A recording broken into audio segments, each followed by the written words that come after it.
আসসালামু আলাইকুম। নবম দশম শ্রেণী শিক্ষার্থীবৃন্দ, আশা করি ভালো আছো। আজকের এই ভিডিওতে আমরা আন্তর্জাতিক মাতৃভাষা দিবস অনুচ্ছেদ দেখব।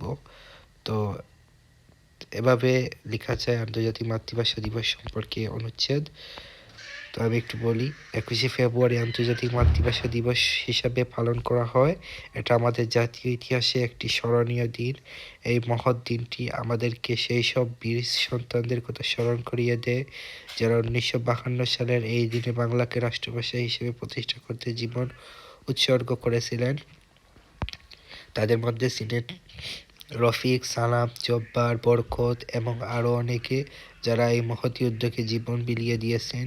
এটা আমাদের গর্বের বিষয়, কারণ একমাত্র আমরা বাঙালি ছাড়া বিশ্বের আর কোনো জাতি মাতৃভাষার জন্য লড়াই করেনি। ইউনেস্কো কর্তৃক 3টি আন্তর্জাতিক মাতৃভাষা দিবস হিসেবে পরিচিত লাভ করার পর আমাদের জাতীয় ইতিহাসে নতুন যুগের সূচনা হয়।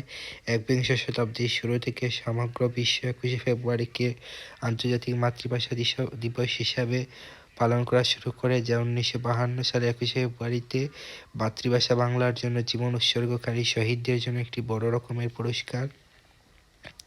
প্রথমবারের মতো পালিত আন্তর্জাতিক মাতৃভাষা দিবস এ জাতিসংঘের সাবেক মহাসচিব কোফি আনান মন্তব্য করেছেন, এই দিনটি বিশ্বের সমগ্র জাতিকে তাদের নিজস্ব মাতৃভাষার মর্যাদা চিরস্থায়ীভাবে অক্ষুণ্ণ রাখতে সচেতনতা গড়ে তুলতে সাহায্য করবে। এই দিনে বুড়ো জনগণ কাঁধে কালো ব্যাজ ঝুলিয়ে খালি পায়ে ফুল হাতে নিয়ে শহীদদের প্রতি কৃতজ্ঞতা প্রকাশ করতে শহীদ মিনারের দিকে অগ্রসর হয়। তারা স্মৃতিকাতর গান আমার ভাইয়ে রক্তে রাঙানো গানটি গায়। এটা আমাদের দেশের জন্য বড় আবেগ ও ঐতিহ্য হয়ে আছে। দিনটি সরকার ছুটির দিন, আমরা দিন যথাযথ মর্যাদায় পালন করি। এ উপলক্ষে বিভিন্ন সামাজিক, রাজনৈতিক ও সাংস্কৃতিক সংগঠনগুলো বিভিন্ন রকম সাংস্কৃতিক অনুষ্ঠানের আয়োজন করে। সংবাদপত্রে বিশেষ করপত্র বের হয় এবং রেডিও স্যাটেলাইট চ্যানেলগুলোতে বিশেষ প্রোগ্রাম শুরু করে। এই দিনটি আমাদের জন্য প্রেরণার উৎসব। আমরা দিনটি নিয়ে গর্ববোধ করি।